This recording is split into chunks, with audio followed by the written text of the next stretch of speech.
a gente hoje vai fazer um episódio maravilhoso, super especial, que foi contemplado pela lei Viva Paulo Gustavo. É o episódio Trançando Caminhos. Então, eu gostaria de fazer assim meus agradecimentos para as pessoas que estão envolvidas nesse projeto. Agradecimento à secretaria, deixa eu pescar aqui, viu, gente? A Prefeitura Municipal de Lauro de Freitas, Secretaria Municipal de Cultura e Turismo, Secult, um beijo aí, ó, grande para o secretário. Conselho Municipal de Política Cultural de Lauro de Freitas, CMPC, do Fundo Municipal de Cultura, FMC, Governo do Estado da Bahia, Secretaria de Cultura da Bahia, Governo Federal e Ministério da Cultura. Isso mesmo. Então, sem eles, esse episódio não ia poder acontecer. Então, nossos agradecimentos, que a cultura sobreviva e esteja sempre presente nas nossas vidas, porque a arte cura. E para hoje, nesse episódio maravilhoso, Trançando Caminhos, olha eu aqui toda trançada, ó, gente. Deixa eu tirar aqui para vocês verem melhor, ó. Aí, ó, o meu look, especialmente, até para rapaz, ó, galera, especialmente para esse bate-papo. E eu não poderia deixar de convidar, lógico, quem é da terra, quem é do lugar de fala. Então, hoje eu estou aqui com a querida Rejane Rodrigues, líder quilombola do Quilombo do Quingoma. Rejane, muito obrigada por ter aceitado o nosso convite. Espero que o nosso papo seja assim maravilhoso e potente, que eu já sei que já sei. E a outra convidada que vai compor aqui a nossa banca é a jornalista especializada em políticas de impacto social, antirracista, Patrícia Bernardes, que também muito a agradecer assim, profundamente pela disponibilidade de agenda, uma pessoa que aceitou de pronto assim, o meu chamado, e só gratidão, né? Porque hoje a conversa é de gente preta, para gente preta, isso aí. Vamos lá? Regi, muito obrigada. Olá, sou Rejane Rodrigues, sou líder da comunidade do Quilombo Quingoma, em Lauro de Freitas. Existimos lá desde 1569. Vou pedir licença aqui, meus ancestrais, para iniciar a minha fala, que eles que me dão a oportunidade de estar nesses lugares e levando a nossa história, nossa herança, nossa cultura e nossa ancestralidade territorial. Eu venho do Quilombo Quingoma e aí eu acho que todo mundo quer saber o que é que significa Quingoma, né? Isso era a minha próxima pergunta. Porque assim, a gente tem que ter nome e sobrenome, quem somos, para onde somos e o que queremos na vida. Verdade. Então, é Quim, cabeças inteligentes, e Ningoma, atabaques pequeno. Isso é o significado do Quingoma. E para mim é um prazer, Ale, estar aqui com você, com Patrícia, para a gente poder estar batendo esse papo em torno desse quilombo, que são histórias, memórias, ancestralidade e esse sentimento que perpassa, que atravessa nossos corpos. Isso mesmo, maravilha. E você, Pati? Bom dia a todos, a todas e a todes. Saudando sempre o dono do dia, meu pai Oxóssi Oquearô, minha mãe Oxum, Orei eu, sem ela eu não sou nada. Nada, o brilho que vocês veem nos projetos de impacto social que eu assino vem de minha ancestral, minha mãe Oxum. Eu estou muito feliz, quero aqui agradecer ao canal Prioridade Zero pelo convite, a Lenereu, que é uma pessoa que eu respeito muito, me conheceu numa curadoria em Lauro de Freitas, numa curadoria infantil. Já temos outros carnavais de projetos bons que a gente conseguiu alavancar. E é isso, gente. Vem muito papo bom por aí. Pois é, gente. Tá vendo aí como essa mesa está hoje? Meu filho, não tô fraca não, bebê. Só gente boa, de primeira linha. E eu quero bater um papo sobre o Quilombo do Quingoma. E é sobre isso que a gente quer falar, né? Regi, eu queria falar um pouquinho da formação do Quilombo. Quando surgiu, como vocês se organizam, de como vocês mantêm a cultura do espaço, do território, que eu sei que tem questões problemáticas que a gente também ainda não vai romantizar, achar que é tudo mar de rosas, que não é, né? Mas a gente é resistência. E a gente está aqui para poder bater um papo sobre a cultura local. Conta aí pra gente um pouquinho. Vamos lá. Então, eu acho que a gente, para iniciar essa fala, a gente tem que saber quem sou, né? Então, eu sou Rejane Rodrigues, neta de Chico Preto, neta de Romana, filha de Raquel e mãe de Raquel. E resido no Quilombo Quingoma desde 38 anos de idade, que eu sou e que mês de abril vou fazer 39, né? Novinha, gente. E para trazer essa questão cultural, primeiro a gente tem que entender que a questão cultural é uma questão de resistência e de formação de um grupo no coletivo. E apesar de que a sociedade vem, né, em paralelo a isso, querendo saber do belo, né, só, né?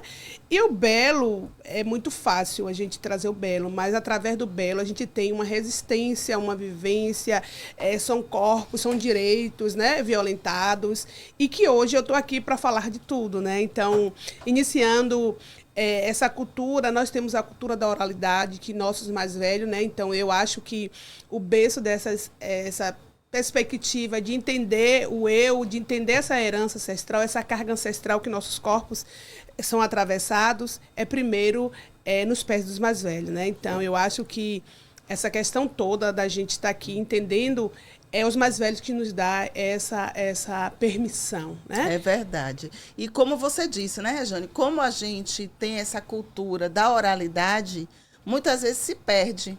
E aí se aproveita para um apagamento histórico, cultural desses saberes. E eu gostaria agora de ver com o Pati. Pati, como é que a gente, enquanto local de fala, enquanto pessoas que tiveram acesso a mais instrução formal do que as pessoas que vieram antes da gente, como a gente pode estar trabalhando para que esse apagamento não se continue, não se perdure aí, não perdure, como hoje a gente vem verificando. A gente tem hoje, eu tenho intimamente hoje, Rejane e Ale, um pacto comigo mesma com relação ao fato de propor novas perspectivas de narrativa para se tratar projetos sociais dentro de quilombos e comunidades tradicionais. É importante que as pessoas que estão escrevendo os projetos de impacto social saibam e sejam sensíveis e empáticas com os coordenadores pedagógicos, com as professoras que elas encontram lá no quilombo, sem desconstruir o saber daquela professora e daquela localidade. A Bahia, segundo o IBGE, ela é registrada como o segundo maior estado de população quilombola. Então, são 400 mil pessoas ávidas, sedentas de conhecimento.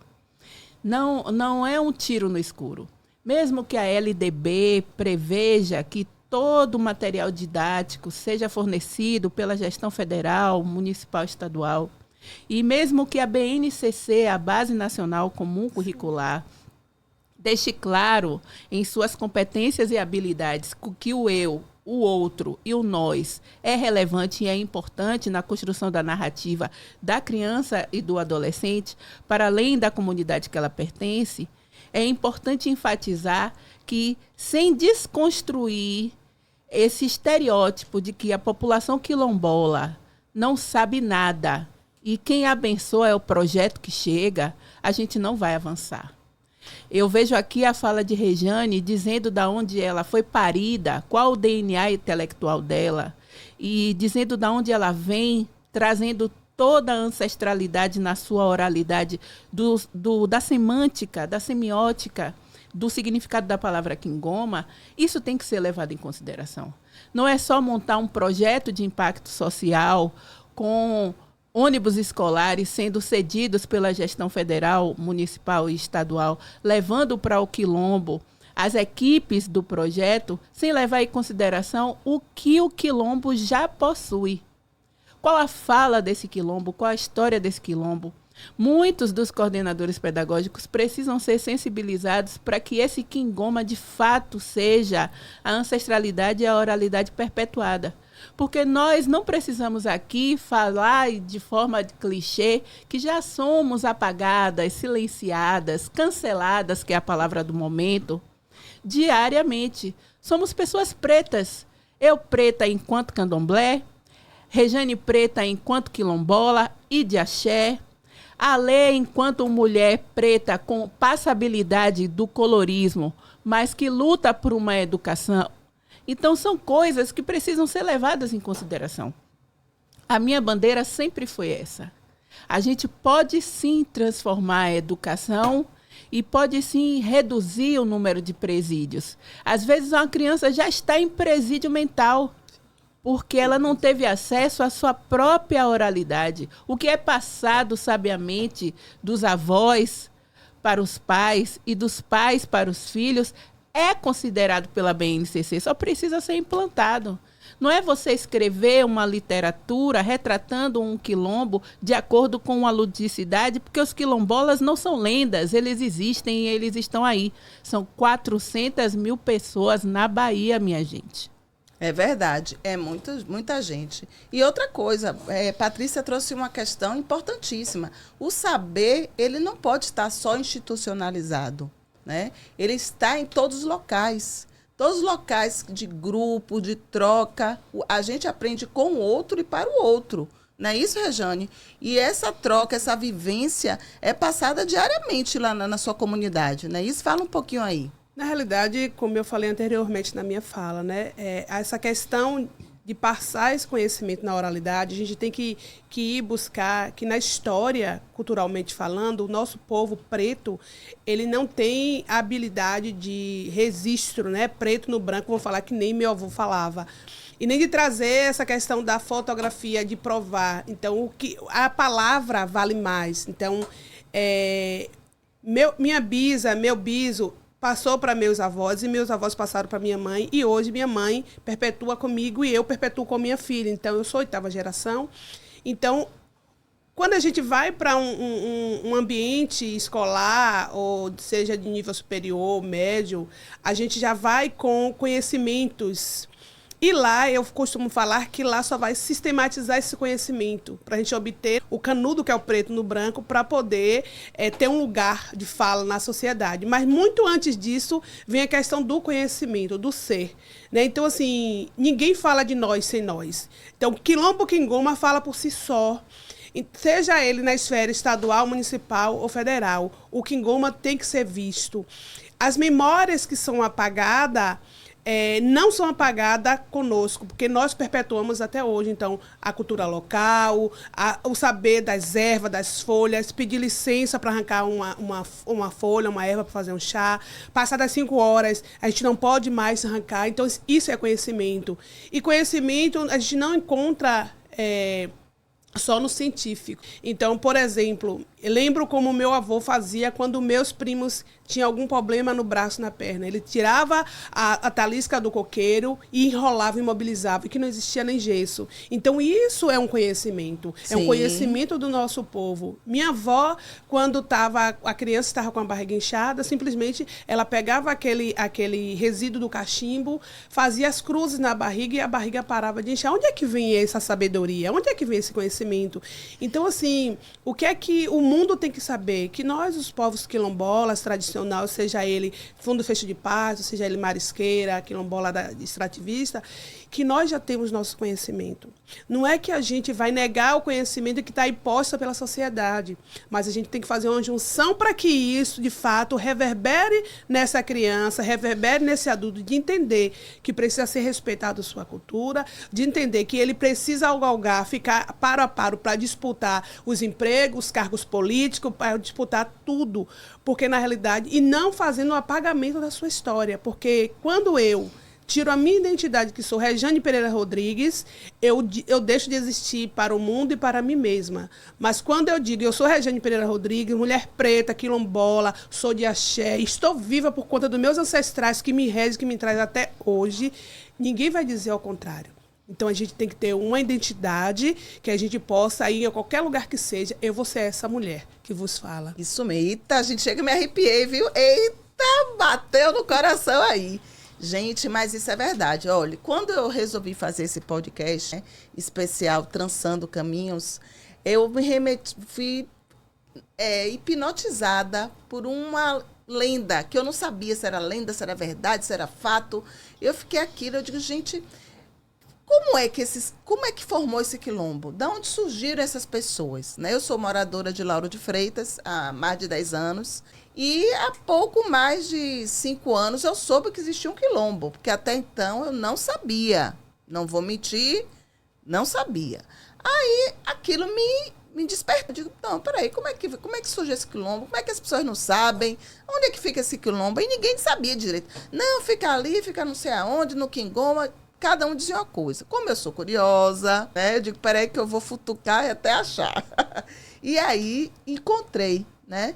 E pesquisei na internet e fui atrás das histórias que construíram esse quilombo. E aí eu descobri, através desses papos, dessas conversas, que tudo começou com o naufrágio de um navio que estava vindo e ele ia em direção a Ilhéus, para o porto de Ilhéus, e nesse caminho ele encalhou, né, tombou e ficou ali na Praia de Buraquinho. No que tombou na Praia de Buraquinho, as pessoas que estavam ali naquele navio saíram fugindo e aí e tocaram lá na mata e formou o quilombo. Então, essa história é legítima, é verdadeira, não é? Me conta aí. Na realidade, a gente tem que buscar. Se os nossos não sabem a origem, né, de como é que surgiu, que povo é esse que está lá nesse local, tão místico, tão forte, a questão territorial, isso é pulsante em nossas vidas, em nossas veias. E aí, como é que de fato se formou? Então, esse foi as primeiras levas dos escravos trazidos nessa travessia, né? Isso em que ano, Regi? 1569. Que Imagine. as pessoas até hoje insistem, Ale, de dizer que somos descendentes de escravos. E aí as pessoas vêm com esse racismo estrutural e que nós não somos escravos. Nós somos reis e rainhas e foi provado isso quando o rei da Nigéria vem para o Quilombo Quingoma e reconhece esse povo, né? É verdade. Fomos pessoas escravizadas. Exatamente. Né? Brutalmente, que vários dos nossos morreram e até hoje a gente tem a sequela, né, dessa travessia, né, que é a diabetes, a hipertensão e aí vai para outra questão da saúde. Mas essa formação se deu sim. Até hoje a história conta, né, que Portão é um portal, né, e houve essa travessia. Os que sobreviveram nesse naufrágio conseguiram adentrar a mata e já tinha pessoas, né, no entorno, porque o Quingoma é várias fazendas. Então, esses povos que ainda não conseguiram fugir, ficaram nas suas fazendas, nas suas senzalas, na olaria, na questão da cana, do açúcar, tudo mais. Mas tem um grosso que conseguiram sair e se esconder na mata. Se você perceber, o Quingoma fica numa altura que dá... onde no central você vê quem vem e quem volta, porque a gente está acima. E esse é a estratégia de nosso povo, né, para se manter vivo. E nesse inteirinho, quando fez essa decadência da monocultura, dessas coisas todas, nessas fazendas, doaram-se gleba de terras para essas pessoas na boca, né? Então, porque nosso povo acreditava que cuspiu na mão, pegou a mão, abraçou, tá tudo bom, né? Então, a gente sabe que hoje, no século XXI, a gente precisa ter registro, a gente precisa ter escrita. Até porque as pessoas não eram alfabetizadas naquele idioma, né? Sim, mas a questão de alfabetização, Ale, vem depois, porque se você pegasse meu avô, que não sabia fazer um ó com copo, e desse uma conta, ele estaria o resultado. Então, eu acho que não é questão de analfabetizado, a questão é conhecimento. Sim. Conhecimento nosso povo tem muito, senão não estaria aqui hoje nessas tentativas de sobrevivência, essas estratégias que eles formavam de luta. Eu costumo dizer que hoje a luta em si toma um formato, né? Que nem o racismo hoje, que nem as senzalas, que nem os capitães do mato. Quem são os capitães do mato hoje, né? Então, a questão, hoje, eu fui forjada nessa história, se a gente pegar cronologicamente, o povo quando chegou no Quingoma não é o povo de hoje. Então, hoje, eu sou aquela menina de 12 anos que conseguia, a duras penas, juntamente com os anciãos da comunidade, registrar essa comunidade. E, a partir daí, essa comunidade saber que identidade é essa, quem sou eu. É verdade. E isso é muito importante, viu? Esse resgate histórico, cultural, é extremamente importante.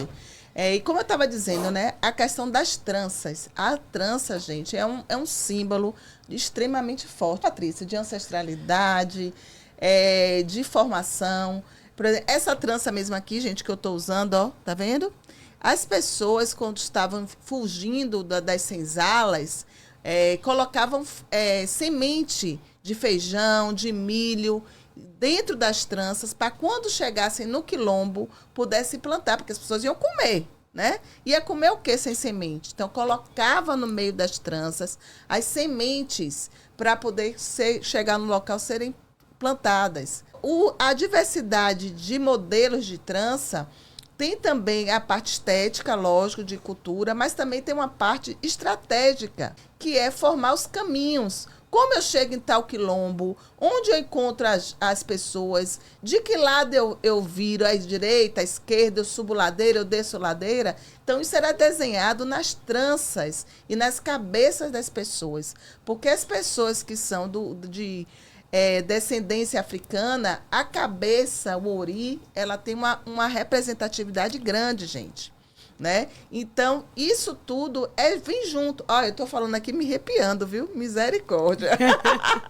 E olha que eu não sou nem de religião de matriz africana, viu? Mas é a história, mas é a energia. A energia positiva de tudo que se remonta, tudo que se reconstrói, se refaz, é o trecho bíblico que eu trago sempre para as minhas alunas com a alusão ancestral.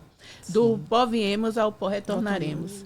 Da lama de minha mãe Nanã, que foi moldado o homem, é para a lama, é para o pó que ele retornará.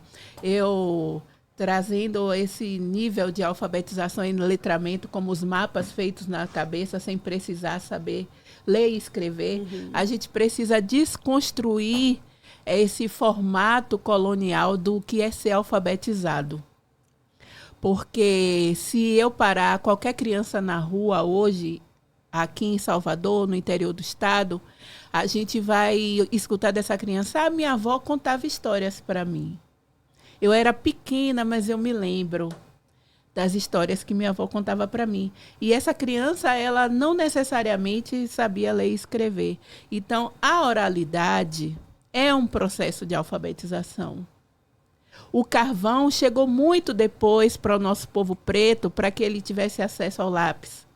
Uma árvore que se foi transformada numa folha de ofício chegou muito tarde para o nosso povo preto quilombola, escravizado e não escravo, porque isso fica bem claro na minha cabeça e na cabeça das pessoas que têm a educação antirracista como bandeira.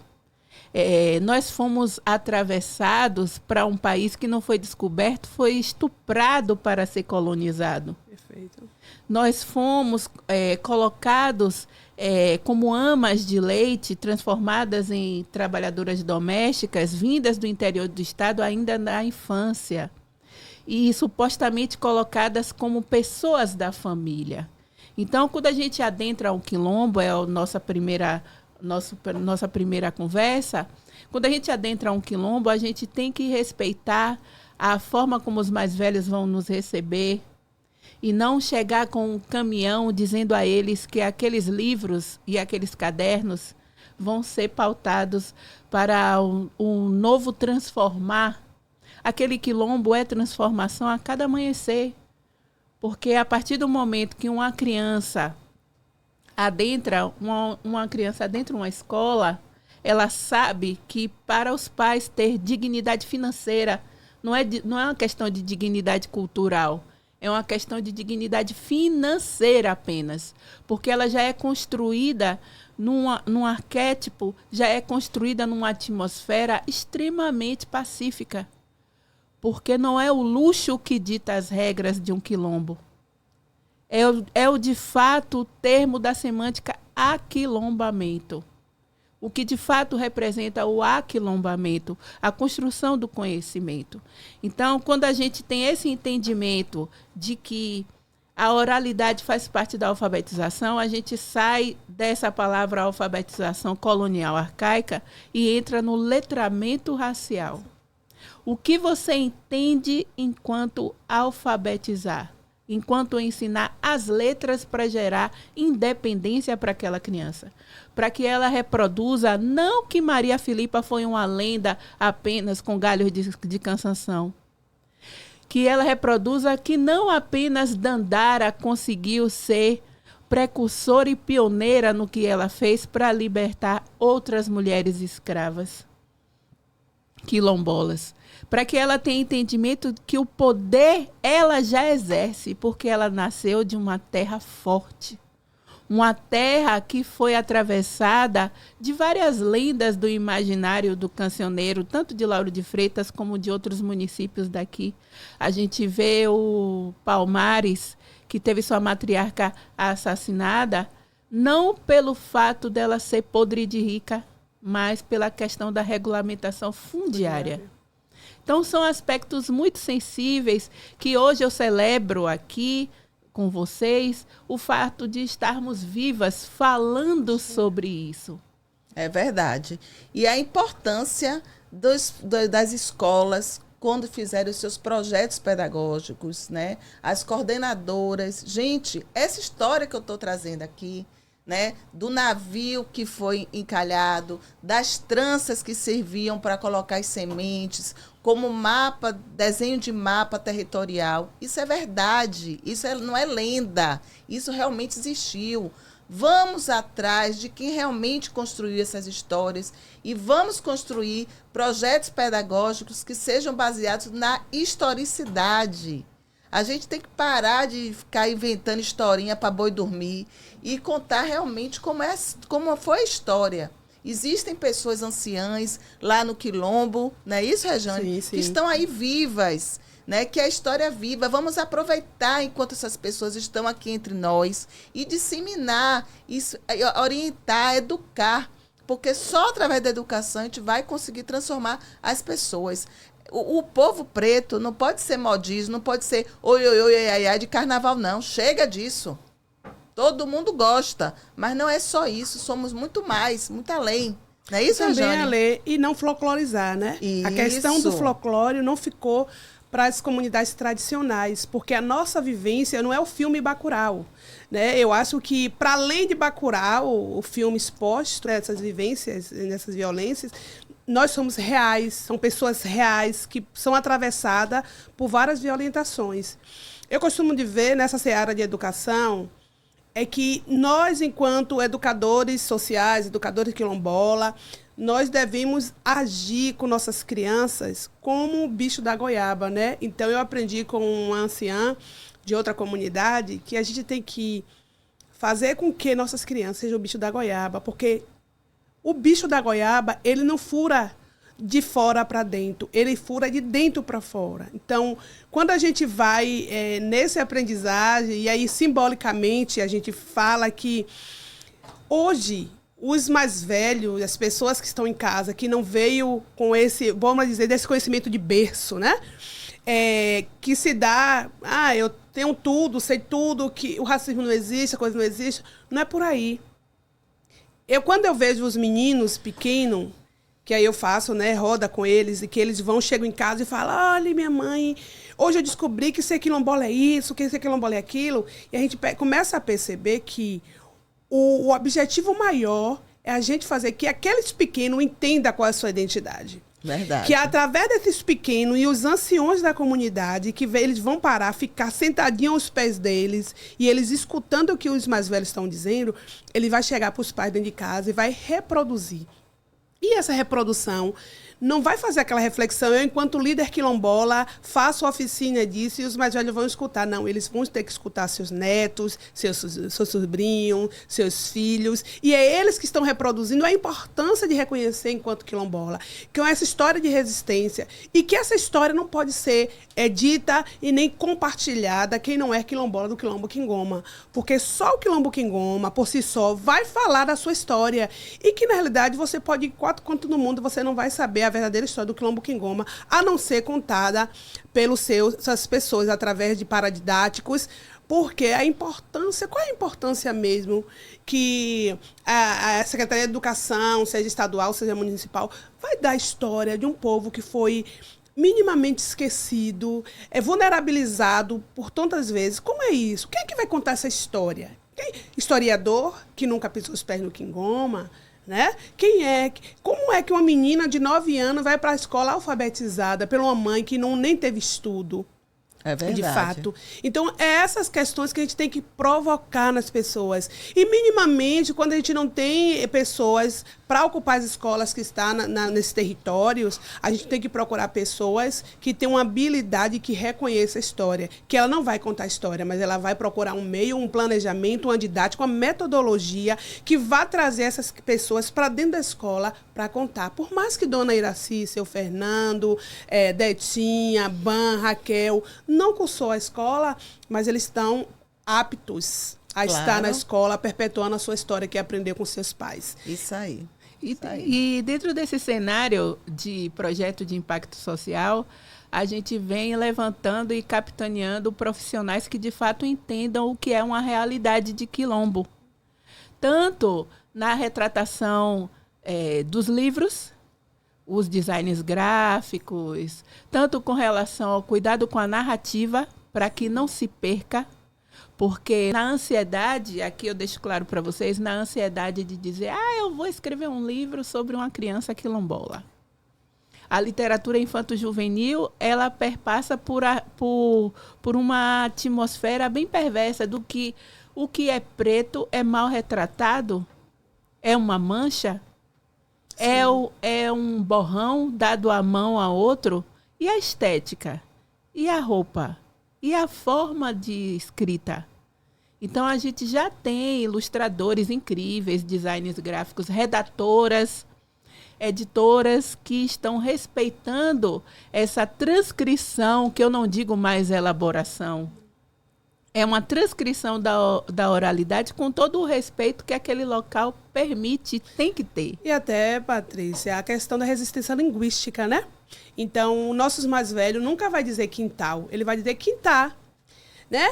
Nunca vai dizer ervas, vai dizer Eva, né? Então, assim, essa resistência linguística tem que ser respeitada. Claro. E respeitada no seu íntimo, para que o que vai gerar frutos, que é a remuneração com base naquela venda, nas feiras literárias, bienais, até o convite dos personagens que não são lendas, são crianças reais, pais reais, avós reais, nas bienais, nas feiras, nos simpósios, até durante o planejamento estratégico, que tem sido muito bom trazer essa realidade para os coordenadores pedagógicos e para os professores, que eles vejam que aquela criança que está sentada ali, ela não sabe de nada.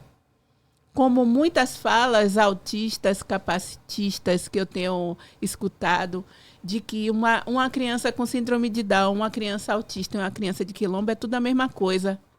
Porque a forma de lecionar tem que ser diferenciada. Então, para o educador que tem uma visão colonial, patriarcal, de letramento, para ele aquilo ali precisa de um auxiliar de classe.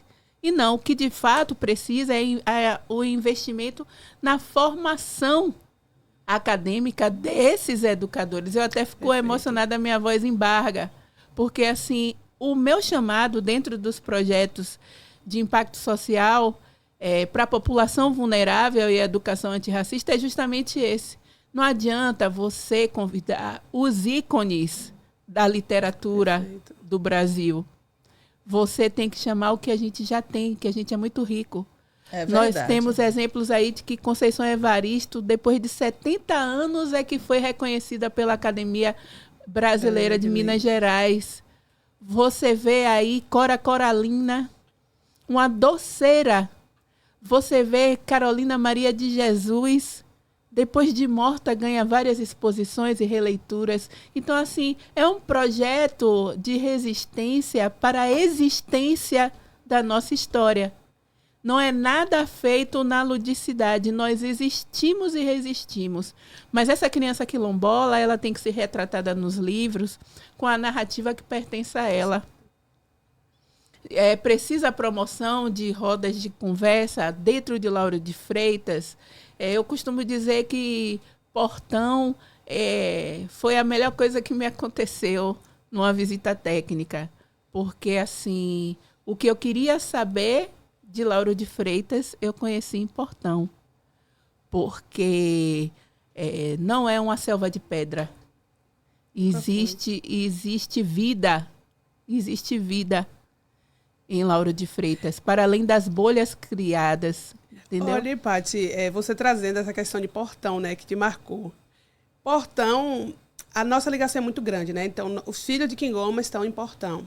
E muito antes disso, eu tinha 5 anos, minha avó fazia a travessia da Pinguela, que era uma pinguela que tinha no rio Ipitanga, que 10 minutos estava em Portão. Então, minha avó fazia essa travessia para levar todos, o beiju, a manga, o coco, a jaca, e lá a gente dialogávamos. E Portão vinha para o Quingoma através disso. Então, sempre foi uma extensão do Quingoma, Portão. E com essa questão do não invisível, a invisibilidade da história, se perdeu essa pinguela. E hoje, para a gente entrar em Portão, a gente precisa fazer 365 graus. Como a gente, antigamente, a gente só atravessava o rio. Voltar ao início da história. Exatamente. Então, você vê que é uma perversidade e atrocidade tirar essa nossa comunicação, nosso diálogo, esse estendimento do Quilombo Quingoma, né? Então a gente acaba sendo estrangulado, e como a gente está vindo estrangulado por vários fatores, né, na comunidade. Os acessos urbanos precisam ser respeitados, e aqui é uma convocação para que todos entendam de que o acesso a determinados quilombos aqui, além de ser uma estratégia da Bahia de proteção ambiental para as suas raízes, também é uma forma de preservação, porque onde o asfalto chega, por muitas vezes, não abençoa, retarda. É verdade. E faz com que a gente perca a cultura daquele povo. Porque a partir do momento que você tem um intercâmbio cultural de troca entre o povo do Quingoma e o pessoal que reside em Portão, e naquele momento aquilo é retirado, esse fluxo de comunicação diminui. No que diminui, vai diminuir as trocas sociais, culturais, econômicas, né? Porque e você vai de encontro disso, a tudo, né, que está pautado na BNCC. Sim. Porque a sustentabilidade faz parte de uma das competências e habilidades da BNCC. Sim. O empreendedorismo faz parte, sim, das competências e habilidades da BNCC. A oralidade, a questão do eu, o outro e o nós, viver em comunidade faz parte das competências e habilidades. E eu vou te dizer uma coisa, Paty. O que as pessoas precisam entender é o seguinte: os moradores de quilombos, né, a gente está aqui abordando do Quingoma, mas tantos outros que existem no nosso país, eles não precisam, gente, de migalhas, de doações, de peninha, não é isso. O povo pode viver com suas próprias pernas. Eles têm condições de escrever a sua própria história, de continuar as suas histórias de vida, né? Agora precisa de apoio, precisa de algo que foi negado lá atrás, de uma reparação, né? Então, se a gente dá a linha e o anzol, ele não precisa pescar por eles. Eles são capazes de pescar, eles têm capacidade técnica, intelectual, de viverem, de se sustentarem, de empreenderem, de viver dentro da sua cultura, né? Então, assim, como eu digo, o carnaval. Então, o preto não é só bater tambor e sambar na avenida. Nem entregar a fitinha do Bonfim no aeroporto. Nem entregar a fitinha de Bonfim no aeroporto. Nós somos escritores, nós somos músicos, nós somos jornalistas, advogados, juízes, enfim. A gente pode estar onde quiser estar e temos capacidade para isso. Não é isso, Rejane? E sim, isso, sim, a gente tem que ensinar as nossas crianças desde cedo. E fazer com que os nossos jovens não se dispersem e nem criem raiva das suas raízes. Porque o acesso à saúde pública, o acesso ao saneamento básico, o acesso à alimentação, à segurança pública, a regulamentação fundiária é previsão de lei, não é um favor. Eles têm direito a isso, porque eles são um quilombo previsto em lei desde que o mundo é mundo, desde que a Constituição e a sua democracia foi instituída.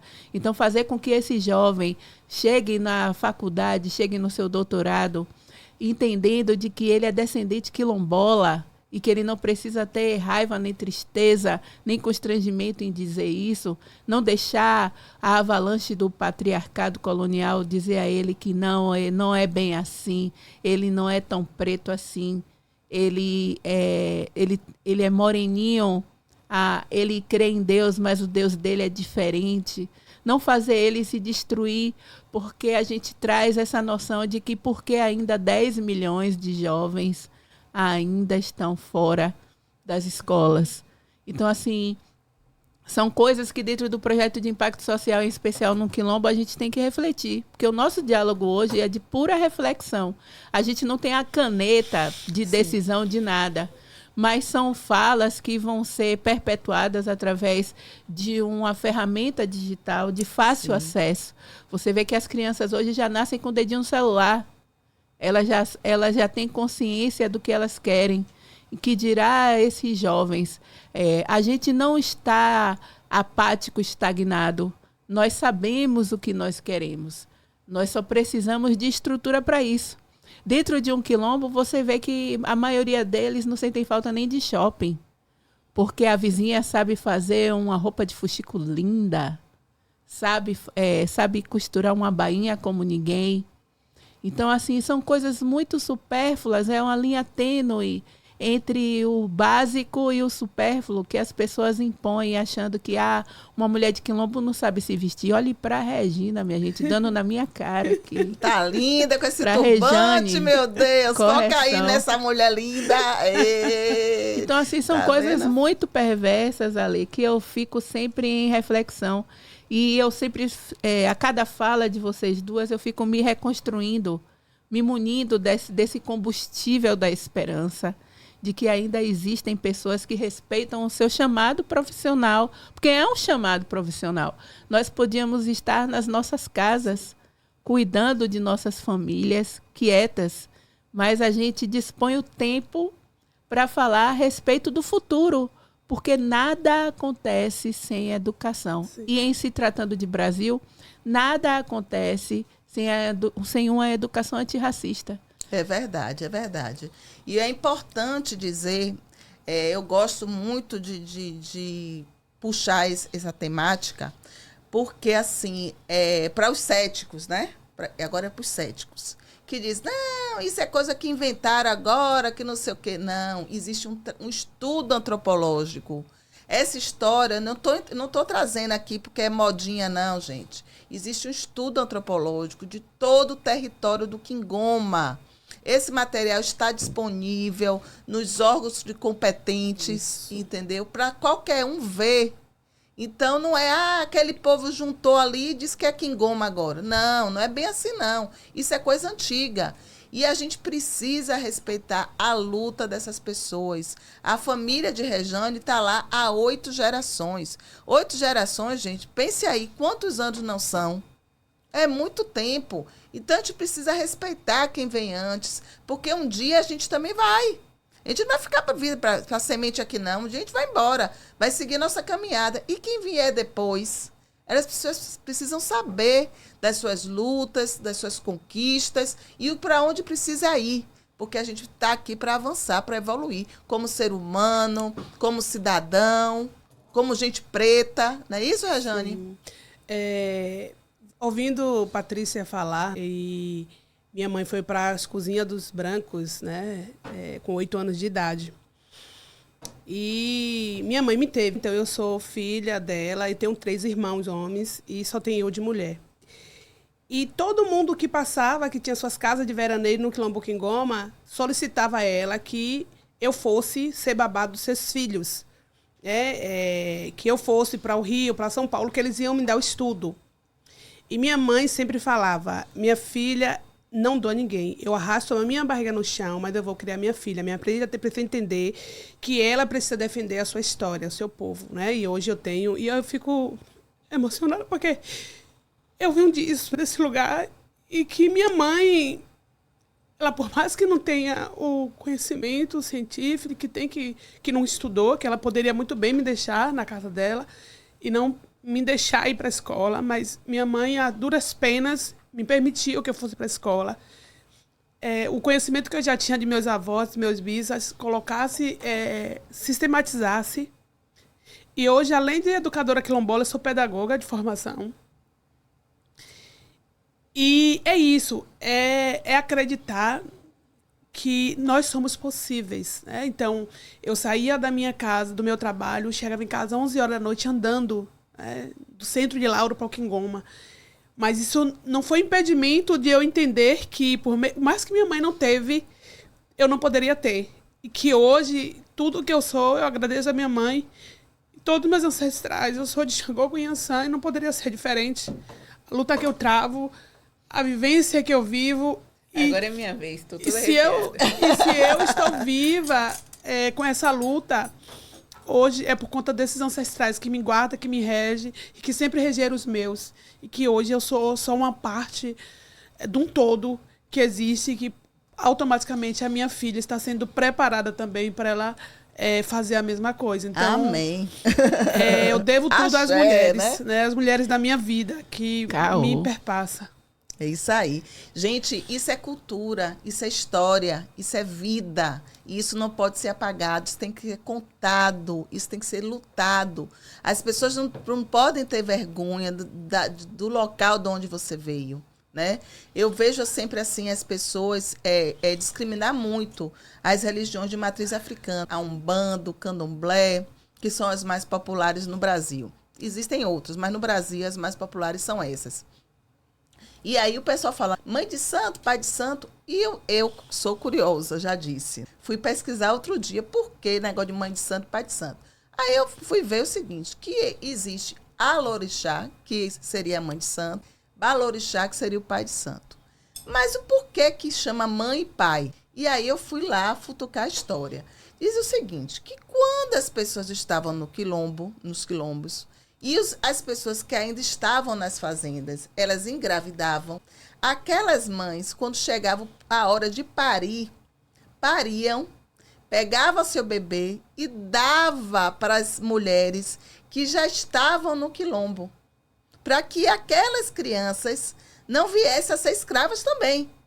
Então, era uma estratégia que a mãe diz assim, pô, eu estou aqui na escravidão, mas eu não quero isso para meu filho.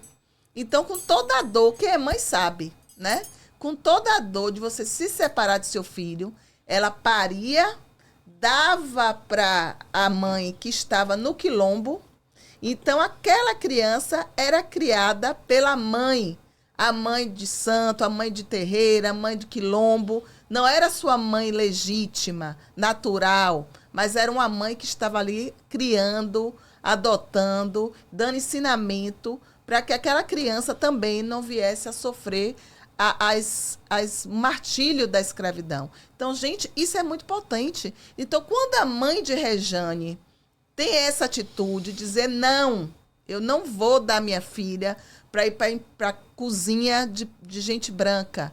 Ela está negando, ela não quero isso para minha filha. Então, ela está resistindo. Senão, a história ia ser reproduzida com outros personagens, com outros cenários, mas a retórica seria a mesma. Não é isso, Patrícia?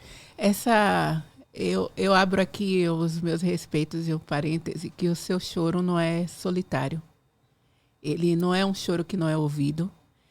Na trajetória do combate ao racismo, ao apagamento e à educação antirracista, a solidão da mulher negra e a sanidade da mulher negra nessa militância sempre será pautada.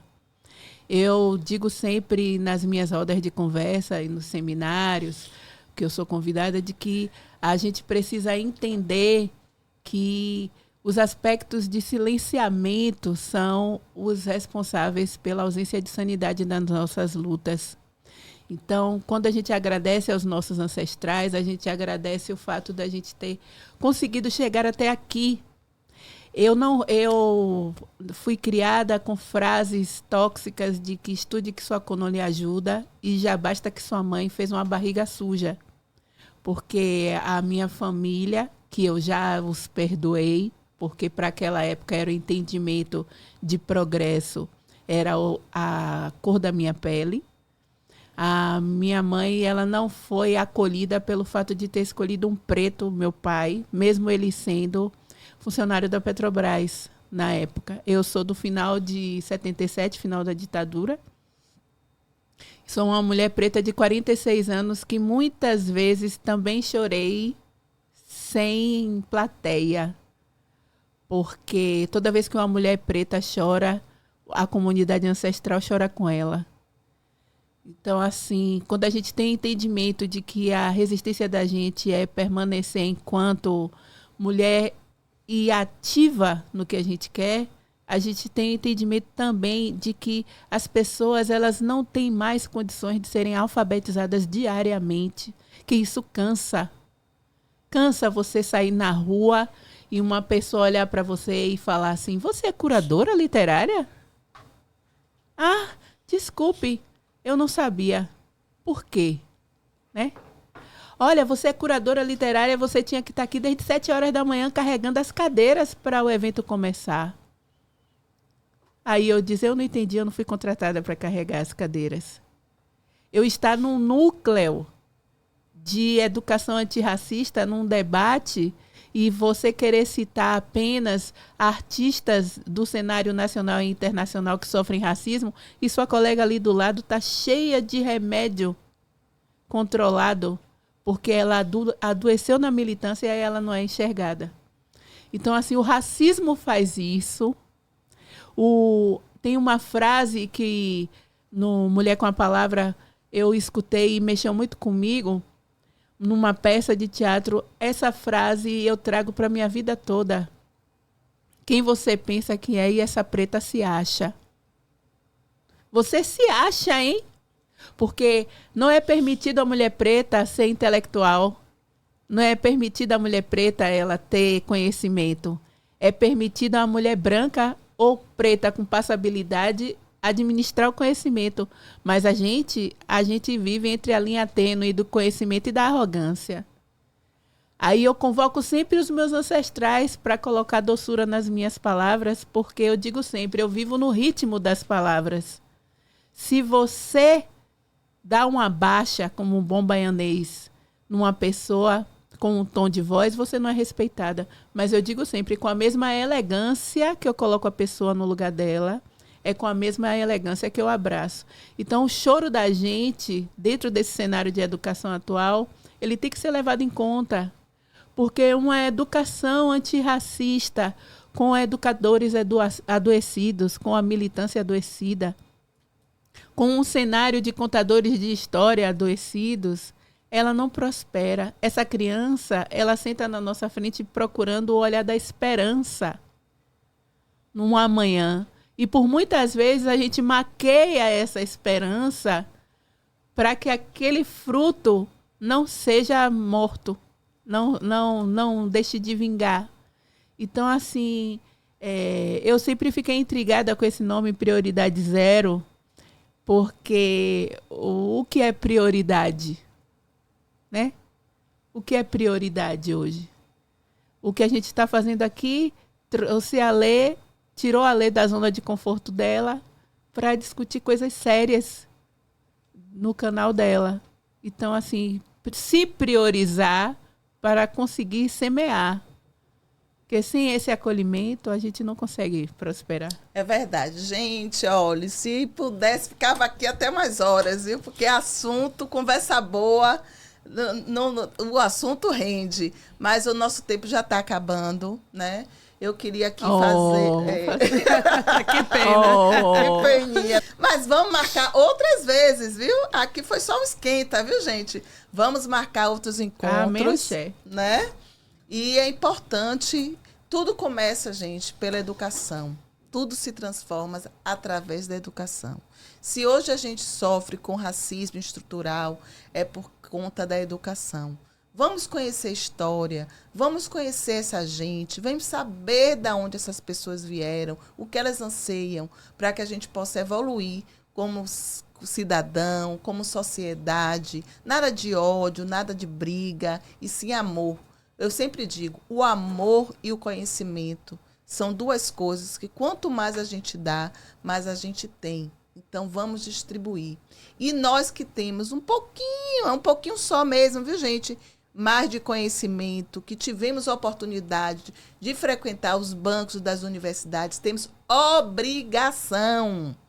Não é favor, não, é obrigação de ensinar aqueles que não tiveram as mesmas oportunidades.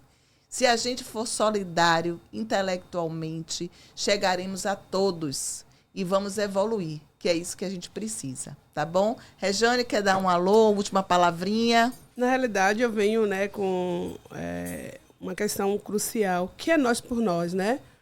E eu sou porque nós somos.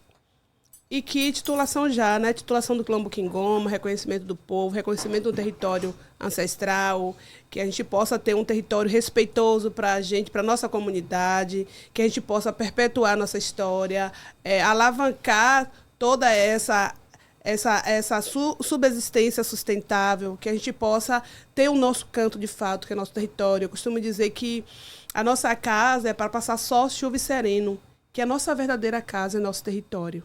Então, que culturalmente a gente planta, né, a gente enterra o nosso umbigo naquela terra. Quando a gente está fazendo esse movimento, a gente está plantando nossas raízes. E é por isso que a terra perpassa os nossos corpos perpassam a terra. Então, é só isso. E axé para todos, que possamos ter um final de trabalho lindo, que a gente possa perpetuar e que todo mundo possa sentir essa energia que ecoa, que emana, cada um em sua forma, mas que nós somos seres humanos e vivemos para isso, para fazer o bem, sem olhar a quem. E você, Paty, última palavrinha? Eu quero agradecer ao canal Prioridade Zero, quero agradecer esse projeto lindo. Jamais Paulo Gustavo, na sua ínfima, no seu pensamento diário, eu ia acreditar que ele estava podendo propiciar para nós esse momento lindo de diálogo através do edital que leva o nome dele. E eu gostaria de convocar você, educador, coordenador, você que é contador de histórias, a reciclar o seu conteúdo, a chegar para a gente mesmo e reciclar o seu conteúdo e entender que não existe verdade onde a verdade é oral. Eu digo sempre, eu vivo no ritmo das palavras porque um bom dia, a depender do tom, abre ou fecha a porta. Então, entendam isso. Cada comunidade, nós somos baobás, né? Somos árvores frondosas. Cada comunidade, cada localidade, independente da sua religião, nem vou usar a depender, ela tem a sua história, respeite a história, porque ser respeitado já é o primeiro caminho de ascensão à educação. Eu acredito nisso. Muito obrigada, Lê, muito obrigada, Rejane. Obrigada a todas as pessoas que me seguem nas redes sociais e respeitam o meu trabalho, não por engajamento, não por likes, mas por entender que meu conteúdo é para mudar vidas. Isso aí. Pois é, gente. Então, até a próxima episódio, né? Se inscreva no nosso canal, inscreva aí na TV Lauro de Freitas, né? Que é onde esse programa também vai ser vinculado, no canal Prioridade Zero. E sigamos, porque educar é necessário e é preciso. Beijo grande. Tchau, tchau.